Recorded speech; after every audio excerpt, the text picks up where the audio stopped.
He came with a smile and a camera. He said he was here to tell Africa's story. But what nobody knew was that he wasn't filming a documentary. He was mapping secrets. He wasn't hunting truth. He was hunting targets. It started quietly. A man with fair skin, clean shoes, and a French accent landed at Ouagadougou International Airport with a tourist visa and a press badge clipped to his shirt. He told customs officials he was a freelance journalist, here to understand Burkina Faso's security challenges and share local voices with the world. He smiled, spoke in fluent French, and said he admired President Ibrahim Traore's courage. "It's rare to see young African leaders who stand up to the West," he said. People believed him. Why wouldn't they? He acted polite. He offered water to taxi drivers. He handed out pens to school kids. He bought tea in village markets and took pictures of sunsets and goats. But behind the lens of his camera, he was filming something else. Over the next few weeks, the journalist visited places most reporters didn't go. He stayed near military camps, walked near rail lines, and asked local guards about transport routes and mine shipments. When one soldier joked, "You ask more questions than our own commander," the man laughed and replied, "That's how journalists learn." At night, he stayed in a guest house on the edge of the city. Nobody ever saw him drink or party. But they noticed something strange. He made international calls every night, never using local SIM cards. He didn't post his stories online. He didn't tag anyone. He claimed everything would be released in a special European report. And yet, there were no articles, no bylines, no reports published in France. At first, locals thought he was just eccentric. But one night, when he was seen near a restricted radio tower, things changed. Burkinabe intelligence began to watch quietly. They followed his movements. They cloned his SIM without touching his phone. They logged his emails, texts, and voice messages. What they found was not journalism. It was espionage. And when President Traore saw the evidence himself, he didn't call for a raid. He did something smarter. He invited the spy to ask his questions directly, on camera, in front of the nation. News cameras rolled quietly as the chairs were set. A small press conference had been announced in Ouagadougou, hosted by the Office of the Presidency. But unlike usual, there were no press kits, no printed questions, no reporters from CNN, BBC, or RFI, just a few hand-picked local journalists. And one name added to the guest list, at the very last minute. Mr. Julien Morel, freelance journalist, France. He arrived alone, dressed in beige trousers, a white shirt, and the same press badge he'd shown at the airport weeks earlier. No tripod, no cameraman, just his shoulder bag, notebook, and a slight smirk on his face. He had no idea what was coming. As he entered the compound, he greeted guards like he belonged there. "I'm here for the president's press briefing," he said confidently. A soldier nodded and pointed him forward. But behind the uniform, the soldier's eyes were watching closely. Inside, the room was quiet, maybe too quiet. Cameras were already rolling. A microphone stood at the center. There were only 6 chairs for journalists, lined in a half circle. Julien sat down casually, opened his notebook, and looked around. No one smiled at him. No one greeted him.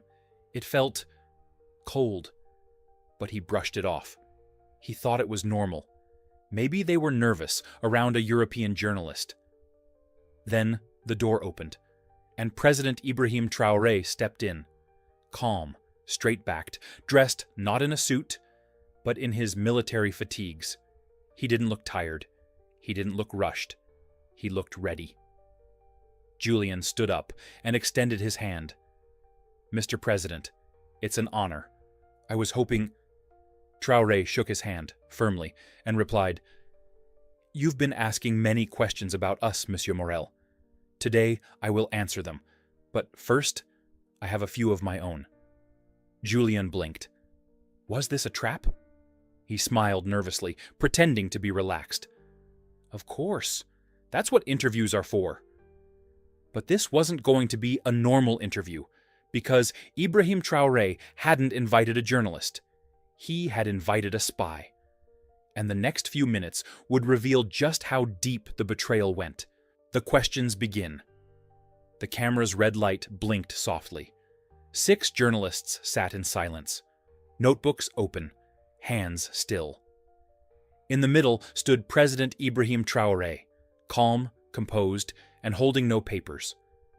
Across from him, Julien Morel adjusted his collar. He was used to being in control of interviews, but this time something felt different. Traore wasn't smiling. He wasn't introducing policies or reading statements. He was studying him. "Monsieur Morel," Traore began, "you've been in our country for 23 days, correct?" "Yes, Mr. President," Julien replied, steadying his voice. "I've been gathering stories, filming locals, trying to understand—" "Understand what?" Julien hesitated. The challenges your people face. Security, infrastructure, foreign relations." Traore nodded slowly, then turned to the side. A soldier stepped forward, holding a sealed folder. "You have visited 9 military-adjacent zones," Traore continued. "You have recorded 3 strategic locations, disguised as interviews with guards." Julien blinked. The room got colder. I'm a journalist," he said. "That's what we do. We go where the stories are." Traore stepped closer. "And is it also normal for journalists to send encrypted emails at 2 a.m. to servers registered in Abidjan?" Julien froze. One of the other journalists turned her head, shocked. The soldier opened the folder and held up a photo. Julien at night, laptop open, encrypted mail client on screen. Then another, Julien standing outside a military radio tower, phone in hand. And another, screenshots of messages sent to a man known to Burkina's intelligence, a French military contractor working under diplomatic cover in West Africa. Julien's face lost color. "I can explain. Please do," Traore said. But Julien had no words. He wasn't under pressure from questions anymore. He was under investigation. Traore looked to the cameras. "This man says he came to understand our people. But in truth, he came to record our weak points, map our movements, and send our secrets abroad. He came not to tell our story, but to write his own." And then Traore said, "Let the people decide if this is journalism or betrayal." The silence in that room was louder than thunder. Julien Morel had come to expose Africa. But now, it was Africa exposing him. Julien Morel's hand trembled as he reached for his bag. The room was still silent, the cameras still rolling, but the air had changed. What started as a simple press conference had become something else. A public trial. A quiet takedown. And he was the target. "Mr. Morel," President Traore said calmly, "do you deny these photos, the messages, the recordings?" Julien opened his mouth, but nothing came out. He was sweating now, not because of the heat, but because the plan, whatever it had been, was falling apart. A second soldier walked in, carrying a black laptop. It was Julien's, confiscated the night before without him even noticing. Traore nodded. The screen was switched on. "Let us show you something," he said to the room. The projector lit up the wall. There it was, a real-time map of Burkina Faso, with pins on oil routes, mine locations, and 2 unmarked military storage depots. "Found in a folder labeled For Review, Côte d'Ivoire Client," Traore said. Gasps echoed around the room. Julien shook his head slowly. "I didn't mean... It was just notes. I didn't send... Then explain this," Traore interrupted. He raised a paper with one printed email. "Target's movements predictable. Palace security, thin near Westgate, can be monitored for future asset placement." Julien's face turned pale. "No, that's not... It's fake. It was sent from your encrypted mail at 2:17 a.m. from a guest house in Zone 3. We don't forge evidence, Monsieur Morel. We collect it." The local journalists stared in disbelief. Some whispered prayers. Others just stared at the white man in the room, who once walked with confidence, now shaking, his lies unraveling thread by thread. He had come here with a plan, but he had underestimated the country. He had underestimated its intelligence. And most of all, he had underestimated the man standing across from him. President Traore walked slowly back to the microphone. He wasn't angry. He didn't shout. He simply looked into the camera and said, "This is what they send us. Not aid, not apologies, but spies with cameras, who call themselves journalists. They think we will smile and stay quiet, but that time is over." Then he turned to Julian one last time. "You came for stories. Now you are the story." And just like that, Traore gave the order, "Escort him out." 2 guards stepped forward. Julian Morel didn't resist. He just lowered his head and walked out the way he came in. Only this time, he wasn't holding the camera. He was inside the frame. By sunset, the press room was empty, the cameras were packed, the chairs folded. But the moment that confrontation between President Ibrahim Traore and Julian Morel had already left the room. It was now everywhere. The first video clip appeared on social media just 1 hour after the event. It showed Traore asking calmly, "Do you call this journalism or betrayal?" Then came the images. The laptop screen, the military maps, the intercepted emails. And finally, the white Frenchman walking out of the room in silence, flanked by 2 guards. The internet exploded. In Burkina Faso, people gathered in cafes and homes to replay the footage over and over. One man shouted, "He caught a spy live on TV." A grandmother in a village near Kaya whispered, "We've waited a long time to see a president stand tall like this." Across West Africa, the video spread like fire. TikTok, WhatsApp, Facebook. Everywhere, people watched Traore flip the script. They came to study us, but they got studied. This is how you handle them, with facts, not fear. In Senegal, students painted a mural of Traore with the words, "Africa has eyes now." In Ghana, a viral tweet read, "He didn't raise his voice, but he raised the standard."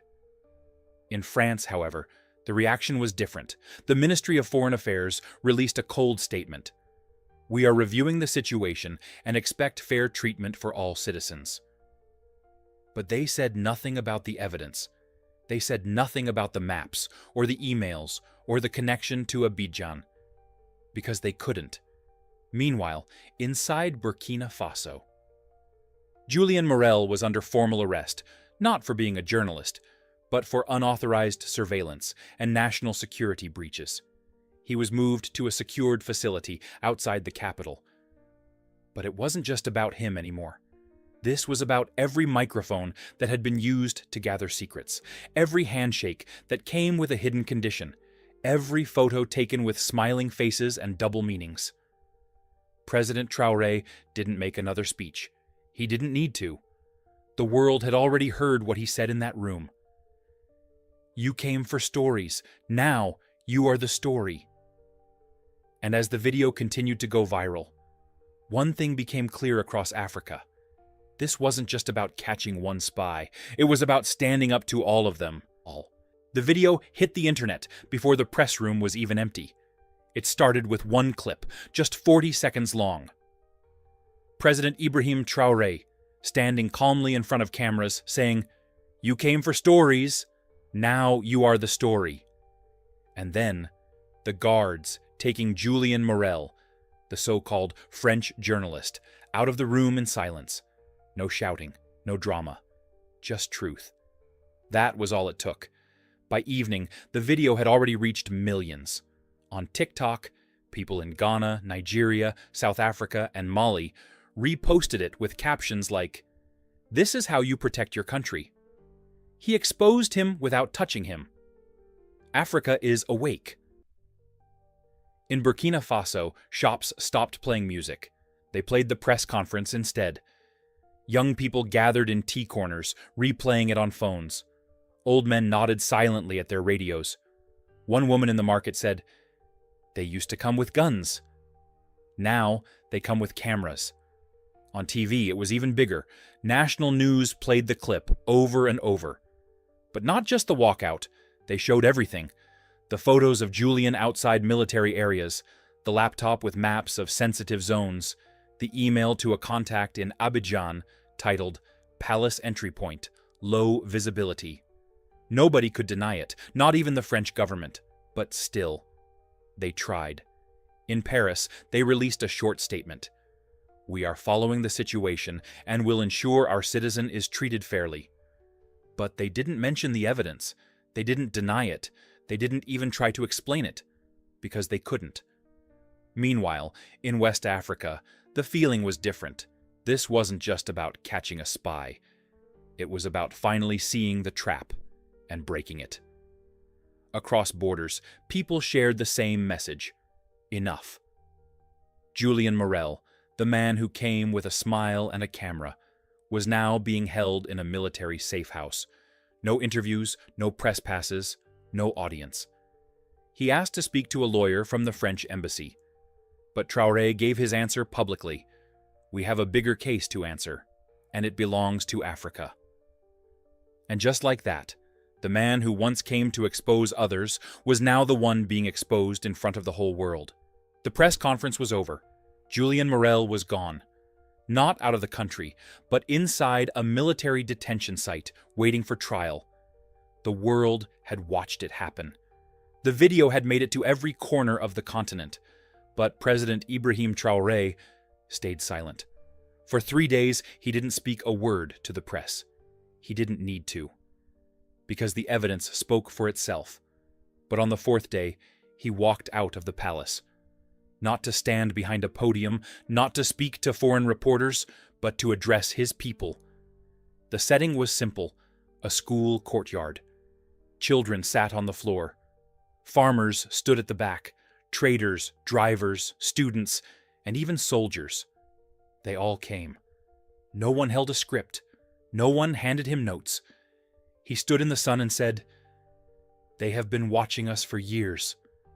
Not to help us, but to control what we say, what we build, what we dream. They sent one man with a camera, but it wasn't a camera. It was a weapon pointed at our future." He looked around the crowd and continued, "That man said he was a journalist. But his memory card carried more maps than interviews, more base locations than quotes, more targets than truth. He didn't come to tell our story. He came to steal it." The people stood in silence. Some nodded, some cried. And then he said something that would echo across Africa. "To the next one who tries this, the next man who comes smiling, with soft words and sharp wires hidden in his bag, don't mistake our silence for blindness. We see you now." That one line became a movement. On walls in Ouagadougou, it was painted, "We see you now." In TikTok, videos across Ghana and Nigeria, "We see you now." And in university halls from Dakar to Dar es Salaam, "We see you now." No arrests were made beyond Julian Morel. No embassies were stormed. There was no chaos.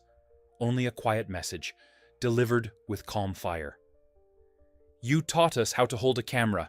Now we know how to aim it back." That's how it ended. No gunfire, no shouting.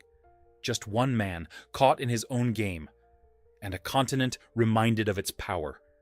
Because this time, Africa didn't stay quiet. And this time, the spy became the story.